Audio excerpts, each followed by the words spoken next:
Graças a Deus, nos reencontramos nesta segunda-feira, hoje dia 2 de maio, ontem 1º de maio, dia do trabalho, hoje dia 2 de maio, dia nacional do ex-combatente e do taquígrafo. Você que é ex-combatente, que lutou um dia por nossa nação, espero que esse dia seja um dia memorável. Muitos ex-combatentes trazem em suas mentes, em seus corações, aquela imagem, né, de uma guerra, de um conflito, e alguns até trazem traumas, mas eu espero que você reconheça, você foi um herói, você lutou, você batalhou, você venceu, você foi vencedor, você chegou a ameaçar até sofrer, derramar sangue, ser ameaçado de sofrer para defender a nação. Deus o abençoe pela passagem do seu dia. Outra vez estaremos ouvindo dentro de instantes o pastor Guilherme falando sobre ainda o fenômeno das línguas. Eu acredito que você deve estar com o seu coração aberto e receptivo para ouvir esse tão importante estudo que foi ministrado durante a nossa conferência teológica realizada o mês passado em nossa igreja. Quero também lembrar a todos que nós estamos adentrando no mês de maio e durante este mês de maio nós vamos estar aqui trazendo mensagens aos domingos, tanto pela manhã durante a devocional da escola dominical, como aos domingos à noite. À noite sempre estaremos dando ênfase a mensagens alusivas à família. Este simpósio, neste primeiro domingo agora, próximo que vem, estará pregando o pastor Antônio Júnior. No segundo domingo nós vamos estar com um outro orador e assim até o término do mês. Você não pode ficar de fora. Suba às dependências do Templo da Igreja do Calvário, situada aqui às margens do Açude Velho, confluência com o Parque da Criança, no início da Avenida Brasília. Você está cordialmente convidado com a sua respectiva família. Não perca, portanto. Quero deixá-los agora com o cantor Armando Filho, louvando a Deus. Senhor, eu sei que este lugar todos querem te adorar, toma a tua direção. Se veio ao Santo Espírito os espaços preencher, reverência a tua voz, vamos fazer.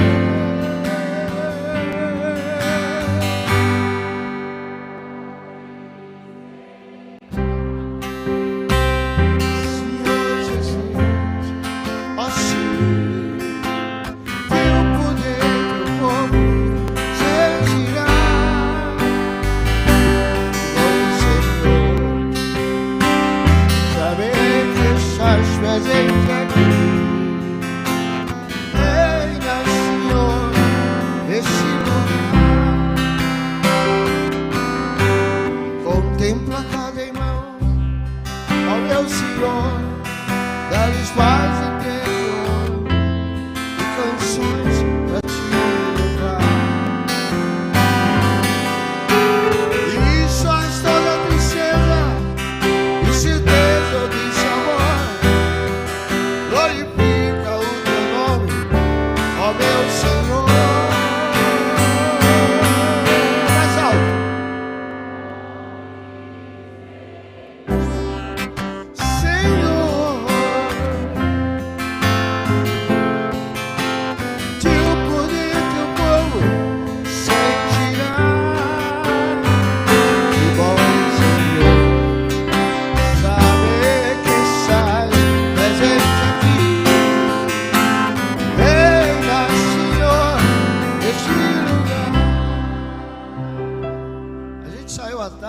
Eu falei para o nosso irmão tecladista que nessa hora eu pediria para só os irmãos cantarem. A gente vai acompanhar vocês.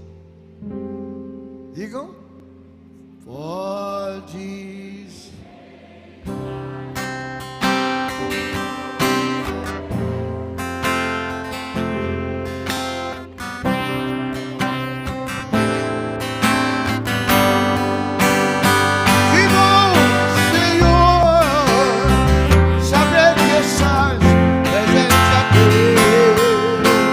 Reina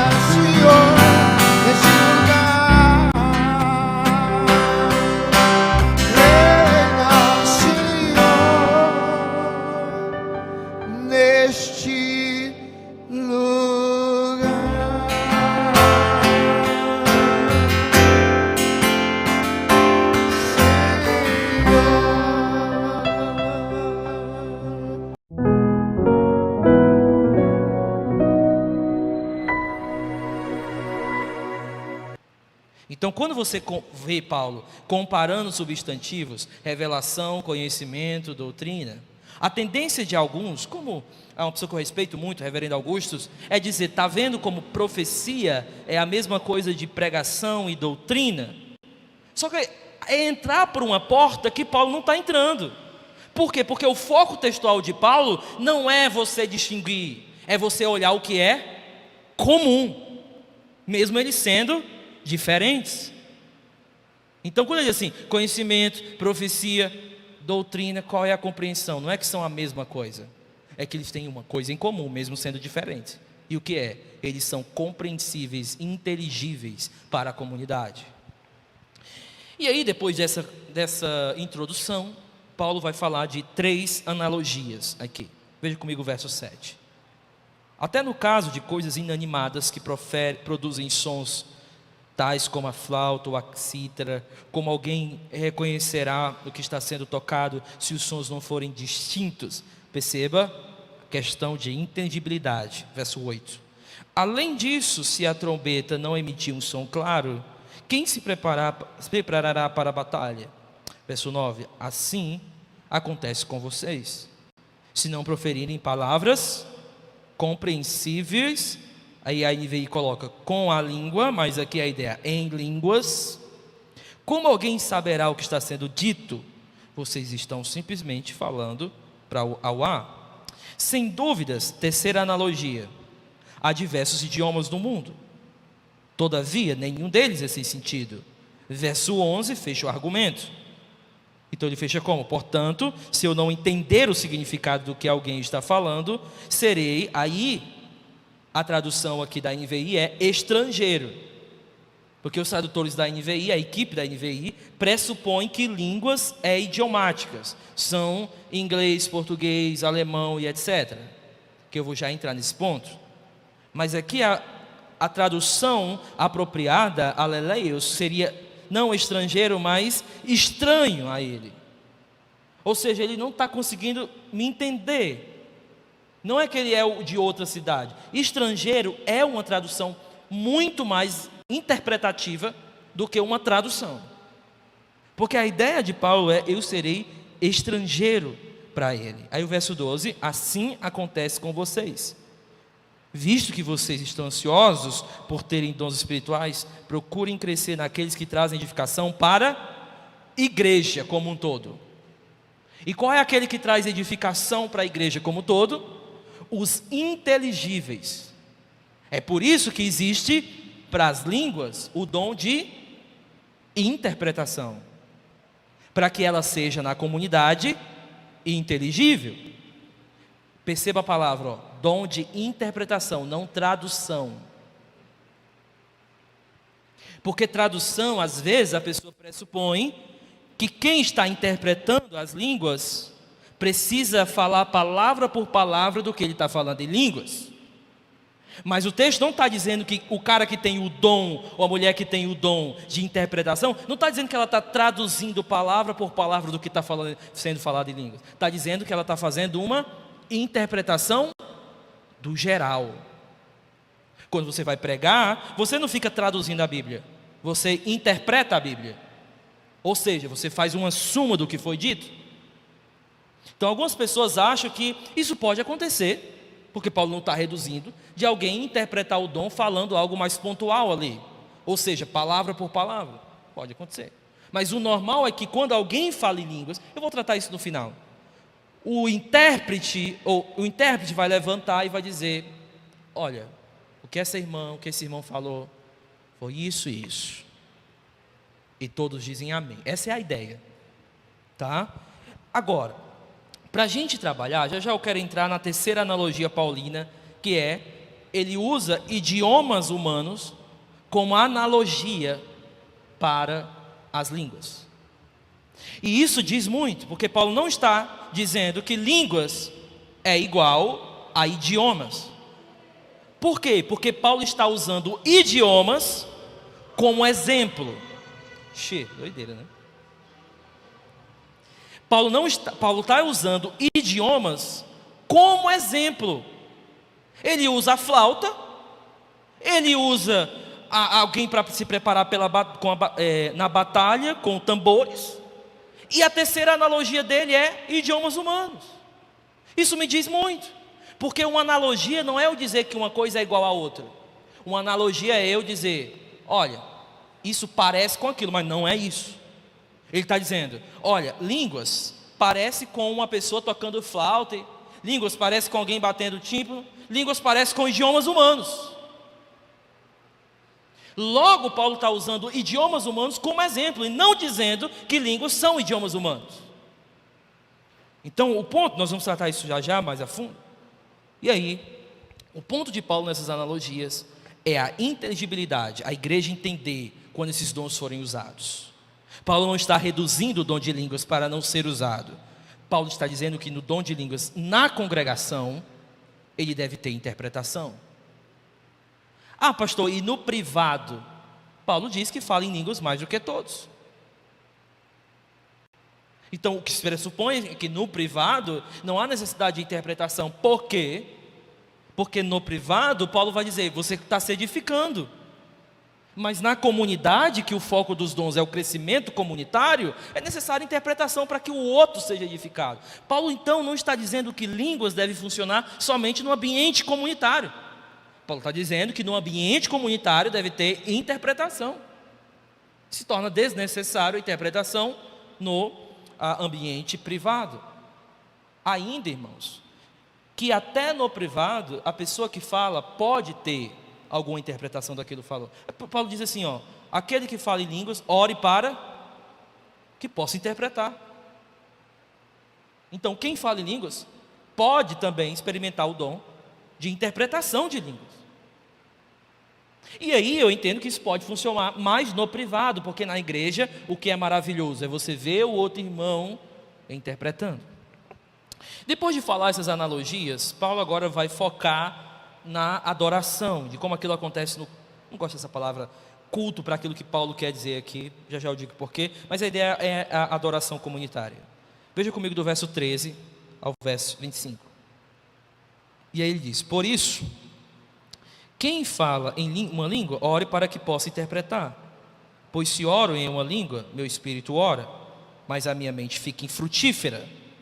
Verso 15, muito importante. Então, o que farei? Entenda, ó, eu vou pegar aqui um ponto. Eu oro em línguas e minha mente fica infrutífera. Aí ele vai dizer, então eu vou negar isso, porque minha mente está infrutífera. Minha mente não funciona nessa hora, então eu não vou fazer isso. Não, verso 15. Então o que farei? Orarei com o espírito, mas também orarei com o entendimento. Cantarei com o espírito, mas também com o entendimento. Paulo não está negando. Paulo está juntando as duas coisas. Tá? E aí, a partir do verso 20, ele diz o seguinte: irmãos, deixe de pensar como crianças com respeito ao mal. Sejam crianças, mas quanto ao modo de pensar, sejam adultos. Perceba, vamos ler isso de novo. Deixe de pensar como crianças. Com respeito ao mal, sejam crianças. Essas palavras aqui são diferentes. Talvez a gente venha entender o que são sinônimos, respeito. Mas a ideia que eu acho que seria, a tradução seria: irmãos, deixe de pensar como pessoas imaturas. Com respeito ao mal, sejam criancinhas inocentes. Mas quanto ao modo de pensar, sejam maduros. E por que Paulo está acionando isso? Porque o dom, você pode ter o dom e ainda assim ser uma pessoa imatura. Aí você vai dizer, mas como, pastor? Como alguém me perguntou numa conferência que eu estava? A pergunta foi, pastor, como é que o Espírito Santo age numa pessoa se sabe que a pessoa vai fazer a coisa errada? Ou então vai fazer a coisa mais ou menos? Eu disse assim, cara, a sua definição do como o Espírito Santo usa está equivocada. Se você não encontra Paulo respondendo isso, então... Aí eu respondi a ele, olha, pense comigo na profecia. Paulo diz que alguém, ao profetizar, o que deve acontecer logo em seguida? Alguém deve julgar essa profecia, não é isso? Agora, por que esse Paulo diz que deve ser julgado? Se foi o Espírito Santo que falou, por que não foi logo perfeito? Essa não é a pergunta que a gente pode ter? É porque os dons não estão trabalhando como se fosse no céu. O próprio exercício do julgamento é um exercício de crescimento para a igreja. É por isso que alguém pode ser usado ainda na sua imaturidade, porque quando o Espírito faz isso, e a igreja julga, aquela igreja imatura cresce. Ou seja, o próprio exercício dos dons sendo usado de forma imperfeita, com a igreja julgando e fazendo tudo direitinho para que aconteça na ordem que deve ser, isso é um exercício que faz a igreja crescer, amadurecer. E isso faz parte do que o Espírito Santo espera. O Espírito Santo não quer só que você pegue o sentido e seja usado como se fosse, sei lá, alguém do Antigo Testamento em alguns casos. O Espírito Santo te usa na sua imaturidade às vezes. Por quê? Porque na hora que algo sai dali, fruto da tua imaturidade, a igreja naquele momento que está avaliando, vai corrigir e todos vão crescer. Então, às vezes as pessoas só querem usar os dons, ou buscar os dons, quando tudo estiver bem perfeitinho. Já viu? Irmão, cuidado com a busca desse dom aí, porque eu acho que você precisa crescer mais antes de você. Olha o Espírito Santo. Então, para você crescer mais, você precisa ter o dom. Porque no uso desse dom você vai crescer. Paulo, então, ele vai usar uma analogia, difícil de entender aqui, é o ponto talvez crítico. Ele vai dizer, pois está escrito na lei, por meio de outras línguas e por meio de lábios de estrangeiros, falarei a este povo, mas mesmo assim, eles não me ouvirão. Diz o Senhor. Paulo aqui está citando Isaías 28, ok. O que Paulo está dizendo? Paulo está dizendo assim, que quando esse povo estrangeiro não entende, eles não ouvem. Só que lá no texto de Isaías 28 não obedecem. Tá? Então, a mudança de Paulo foi uma mudança entre obedecer e ouvir. Pode ser respeitada, por quê? Porque o verbo akouo, que é o verbo ouvir no grego, também pode ser usado como obediência. Porque é uma herança muito do Antigo Testamento. Ouvir os teus mandamentos, ou guardar os teus mandamentos, não tem uma ideia só de decorar, mas de obedecê-los. Então o que Paulo está dizendo aqui é, quando não há compreensibilidade desse povo, o que acontece? Eles não obedecem. E aí, já eu explico mais, verso 22. Portanto, as línguas são um sinal para os descrentes, e não para os que creem. A profecia, porém, é para os que creem, não para os descrentes. Ok? Aqui existe uma estrutura quiástica, está fazendo paralelos, mas eu quero que você observe somente uma coisa, para a gente não esticar muito. Quando Paulo diz que a profecia é para os que creem, veja o verso 24. Mas se entrar algum descrente ou não instruído, quando todos estiverem profetizando, ele por todos será convencido de que é pecador, e por todos será julgado, e os segredos do seu coração serão expostos. Assim ele se prostrará rosto em terra e adorará a Deus exclamando, Deus realmente está nesse lugar. Mas espera aí, profecia não é para crente? Por que o descrente, ouvindo a profecia, eles se jogam ao chão porque os segredos dos seus corações, seu coração foi desvendado, e o cara se converte? E por que eu estou dizendo isso? Porque algumas pessoas dizem assim, está vendo, pastor? Línguas é um sinal somente para descrentes. Não é algo que é usado dentro da igreja hoje, ou no privado. Isso se viu no primeiro século, para poder ser um sinal para as nações e para os crentes. Profecia sim, ainda pode ter na igreja hoje, por meio da pregação. Só que o que eu acho estranho, é que Paulo ele diz, língua é para os descrentes, profecia para os crentes. Aí ele dá um exemplo da profecia operando no descrente. E dando tudo certo, entendeu? Sabe por quê? É porque o nosso entendimento do que é o sinal está equivocado. Por quê? Porque se, como alguns sensacionistas pensam, sinal significa função, propósito, seria mais ou menos assim, o propósito das línguas é somente para descrentes. O propósito da profecia é somente para crentes. Se esse for o propósito, Paulo dá um exemplo da língua funcionando muito bem para descrentes. Mas vamos entender isso já já. Verso 23. Assim, se toda a igreja se reunir... Assim, a gente já leu isso, né? Verso 26. Portanto, que diremos, irmãos? Quando vocês se reunirem, cada um de vocês tem um salmo, uma palavra de instrução, uma revelação, uma palavra em uma língua, uma interpretação, tudo seja feito. Para o quê? Edificação da igreja. Só que para que isso aconteça, tem que ter muita sabedoria. Porque às vezes, algumas coisas vão acontecer dentro da igreja, quantos dons, que você vai olhar e vai dizer assim, talvez eles não seja o momento de apropriado aqui. Deixa eu dizer uma coisa. Hoje, como o continuismo funciona dentro de algumas igrejas? Em algumas igrejas, existe uma forma para se avaliar uma profecia. Às vezes não é diante da igreja toda. Às vezes eles chamam a pessoa do lado. Às vezes eles ouvem a pessoa antes da pessoa dar a profecia para toda a igreja. Existe um processo. Aí você diz, pastor, mas Paulo não ensinou assim. Então como foi que Paulo disse? Qual foi a cartilha de Paulo? Eu não sei. Não, mas foi no culto público. Certo, mas Coríntios era em casas. O que eu quero dizer? Que existe uma sabedoria contextual para que as coisas sejam usadas. É por isso que a figura do pastor, dos líderes vão ser importantes. Mas já eu toco nesse assunto, para que você não me entenda errado. Beleza.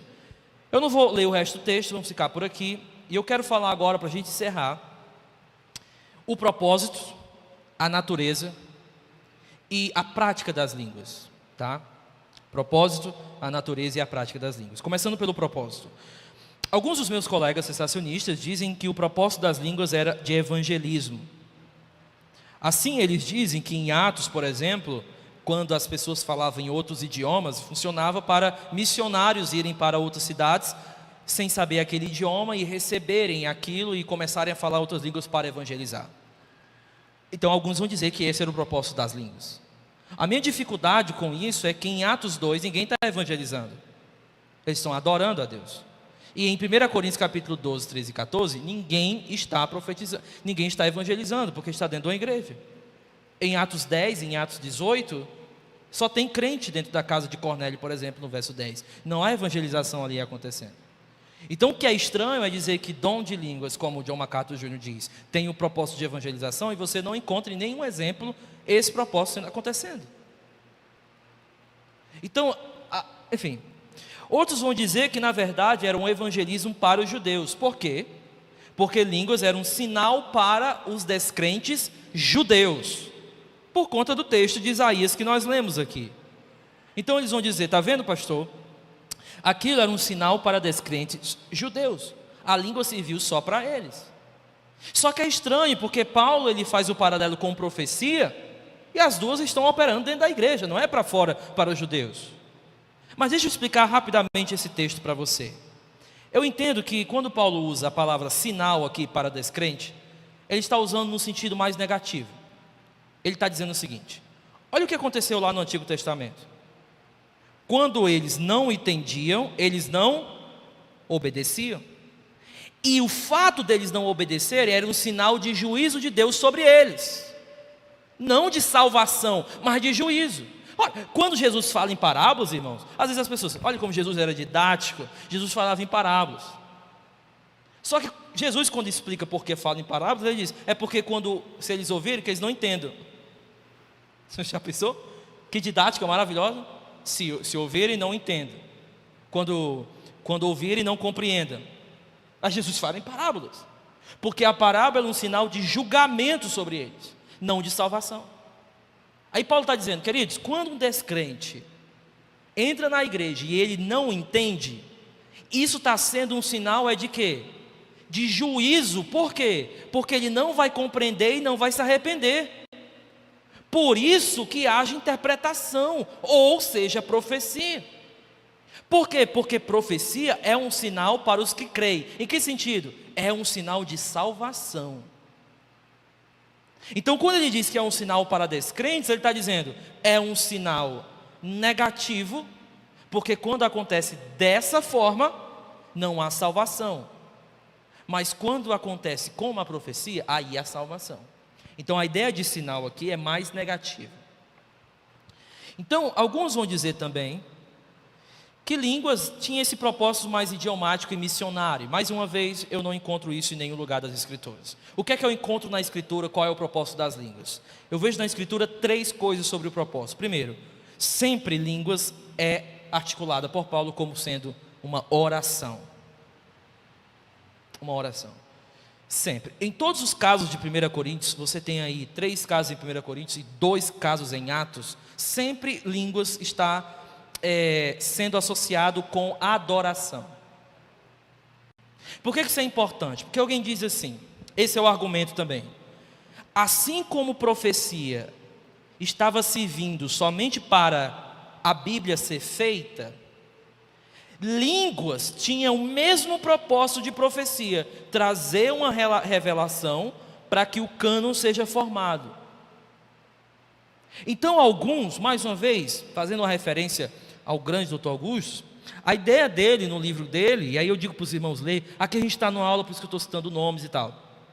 Ele diz que línguas, a diferença da língua para a profecia era simplesmente porque uma tinha interpretação e a outra não precisava de interpretação, mas as duas traziam revelação. A minha pergunta é, Paulo não está dizendo que profecia é igual à língua. Por quê? Porque todas as vezes que a língua aparece é adorando, não dando revelação. Lamentamos, mas amanhã você vai ter a oportunidade de ouvir a conclusão dessa importante mensagem ministrada pelo pastor Guilherme. Desejo a todos um dia abençoado e uma semana, um começo de mês, um início de semana e de dia que Deus está acrescentando à nossa existência debaixo das bênçãos do Pai, do Filho e do Espírito Santo.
Quase parando, sem força.